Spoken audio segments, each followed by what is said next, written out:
অজুর ক্ষেত্রে আমরা এমন কিছু ভুল করি, এমন কিছু মিস্টেক করি, যে মিস্টেকের জন্য আমাদের নামাজটাই কবুল হয় না। আমাদের অজুটা যেহেতু হয় না, নামাজও কবুল হয় না। সেই ভুলগুলো কি কি, যেগুলোর কারণে অজু হয় না এবং সেই ভুলের জন্য আমাদের নামাজটাও হয় না, সেই ভুলগুলো আজকে আমরা ক্লারিফাই করব এবং সেগুলোকে আমরা ট্রাই করব অ্যাভয়েড করার জন্য। রাজি আছেন তো ইনশাআল্লাহ?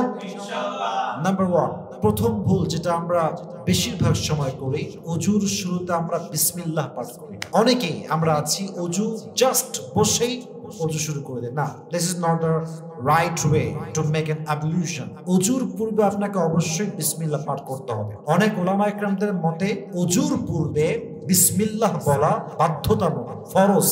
বুঝতেছেন এটা কত বড় দামি জিনিস? যদিও বা বেশিরভাগ উলামা ইকরামদের মতে বিসমিল্লাহ বলাটা ফরজ নয়, তবে কিছু উলামা ইকরাম বলেন এটা ফরজ। অতএব আজ থেকে অজু করার পূর্বে সকলে আমরা ট্রাই করব, উই উইল ট্রাই বেস্ট যেন আমরা বিসমিল্লাহ পড়তে না ভুলে যাই। রাজি আছেন তো ইনশাআল্লাহ? নাম্বার 1, বিসমিল্লাহ পড়তে ভুলবেন না। নাম্বার 2, এটা মনে হয় বাংলাদেশের 90% মানুষই আমরা এই মিস্টেকে অভ্যস্ত। অজুর পূর্বে আমরা কখনো মেসওয়াকটা করি না। অজুর পূর্বে মেসওয়াক করা অনেক বড় একটা সুন্নতের কাজ, অনেক বড় একটা আমলের কাজ। ইভেন বুখারী শরীফের হাদিসে আসছে, নবীজি বলেছেন, লাউলা আন আশুক্কা আলা উম্মতি লাআমারতুহুম বিসওয়াক ইনদা কুল্লি ওযু। বুখারীর হাদিস, নবীজি বলছেন, যদি আমার উম্মতের জন্য কষ্টকর না হতো, আমি প্রত্যেক ওযুর সময় মেসওয়াক করার বিধানটাকে বাধ্যতামূলক করতাম। So how important it is, could you imagine that? কতটা গুরুত্বপূর্ণ এটা। তো আমরা ট্রাই করবো পকেটে মেসওয়াক রাখার জন্য যতটুকু পারা যায়, not all the time, maximum time try করবো যেন অজুর পূর্বে একবার আমরা মেসওয়াক করতে পারি। রাজি আছেন তো ইনশাআল্লাহ? সো মেসওয়াক করা ভোলা যাবে না। 3 নাম্বার, আমার চোখে চোখ রাখেন, আমার মুখ দেখবেন, হাত দেখবেন। আমরা কুলি করি, যেটা যেমন ভাবে করার দরকার তেমন ভাবে আমরা করি না। দেখেন, কুলি করা, এটাকে আরবিতে বলা হয় মাযমাযা। মাযমাযা অর্থ হচ্ছে কুলি করা। দেখবেন, আমার দিকে আপনার তাকান, এটা হচ্ছে ট্যাপ, অথবা এটা হচ্ছে আপনার ছোট্ট একটা যে বদনা হতে পারে, অথবা আপনার একটা মগ হতে পারে। আপনি পানি নিচ্ছেন, মানে আমাদের দেখবেন ট্যাপ ছেড়ে দেই, পানি জাস্ট নিতে না নিতে এরকম করে দিয়ে আর ফেলাই দিই।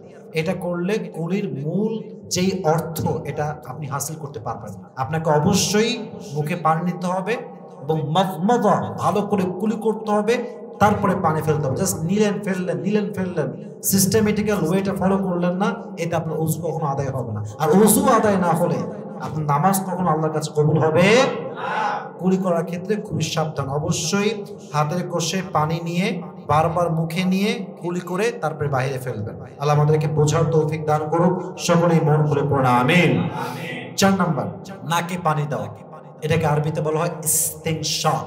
আমার নাকে পানি দেই, বাট এটার ক্ষেত্রে আমরা অনেকেই ভুল করে ফেলি, যার কারণে অজুটা পরিপূর্ণ আদায় হয় না। আর অজু আদায় না হওয়ার কারণে নামাজটা হয় না। কেমন করি দেখেন, ইস্তিনশাকের অর্থ হচ্ছে অবশ্যই আপনাকে নাকে হালকা পানি দিয়ে নাকের যে ময়লাগুলো আছে এই ময়লা দূর করতে জাস্ট একটু টান দিতে হবে। আপনি হালকা টান না দিলে আপনার নাকের ভেতরে যে ময়লাগুলো আছে এটা বের হবে না। অনেকে দেখবেন ট্যাপ ছেড়ে দেয়, জাস্ট এমনে দেয়, এটা ঠিক না।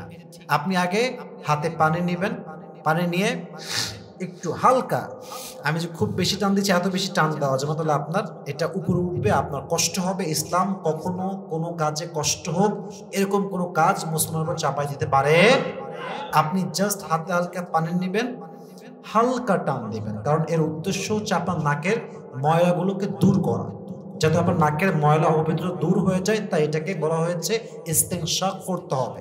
আপনার নাকে পানি দিয়ে টান দিতে হবে। তবুও যদি আপনার কষ্ট হয়ে যায়, টান দিতে পারেন না, হালকা টান দিলে উঠে যায়, ব্রেইনে চলে আসে, মাথায় পেইন শুরু হয়ে যায়, পানি উঠে যায়, তাহলে ইসলাম বলছে তাও দরকার নেই। জাস্ট হালকা পানি দিয়ে যে নাকের ময়লাগুলো দূর হয়ে যায়, এটার জন্য যথার্থ ট্রাই করতে হবে। রাজি আছেন তো ইনশাআল্লাহ? অর্থাৎ জাস্ট খালি পানি মারলেন ফেলালেন, এটা আমরা ইস্তিনশাক হতে পারে না। আল্লাহ আমাদেরকে বোঝার তৌফিক দান করুন, সকলেই মন খুলে পড়া আমিন। আরেকটি বিষয় হচ্ছে, আমরা ওযু করতে গিয়ে অনেকে একটা বড় ভুল করি, সেটা হচ্ছে এই দেখেন, এটা হচ্ছে আমার 5 আঙ্গুল, 5 আঙ্গুলের মাঝে কিন্তু ফাঁকা আছে, এখানেও কিন্তু আপনার পানি পৌঁছাতে হবে। আমরা ওযু করছি, হয়তো এখানে পানি আমাদের অনেক সময় পৌঁছায় না, এজন্য কি করবেন, দুই আঙ্গুলের হাতের এই যে মাঝের ফাঁকাগুলো আছে এটাকে খেয়াল করবেন। কেমনে? দুই হাত দিয়ে এমনে চিপে ধরবেন, দুই হাত ভিজে থাকবে, এমনে ধরে খেয়াল করবেন যাতে করে আপনার প্রত্যেক আঙ্গুলের মাঝের যে ফাঁকাগুলো আছে এটা খেলাল হয়ে যায়। যদি এটা ধৌত না করেন, ইস্তেনশাক কুলি ভালো করে না করেন, মদমদা আমি ইস্তেনশাক আমার নাকে পানি না দেন, মদমদা কুলি না করেন, বিসমিল্লাহ না করেন, মেসওয়াক না করেন, অজুর যে পরিপূর্ণতা আছে, যে বিধান আছে, এটা পারফেক্টলি আদায় হবে না। আর রোজা অজু যদি ভালো করে আদায় না হয়, আমাদের নামাজ হবে না, আমাদের ইবাদত কবুল হবে না। এজন্য আমরা ট্রাই করব পরিপূর্ণভাবে অজুটা তার বিধান যা আপনি ফরজ করা হয়েছে সে আদায় করার জন্য। আল্লাহ আমাদের সবাইকে বোঝার তৌফিক দান করুক। সকলে মন খুলে পড়ে আমিন।